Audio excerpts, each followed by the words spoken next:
aslida biznesga ko'mak yangi kriptomiz osilgan bo'lib, unda 7 million so'mgacha miqdorda beriladi. 24 oyga 3 oylik imtiyoz davrini foiz stavkasi 27%.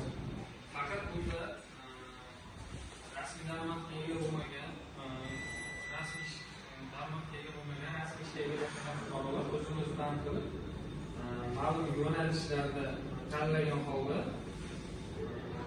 kredit olishi mumkin. Bunda 375 ming so'm miqdorida bank qilgan summasi badalini to'lov qiladi.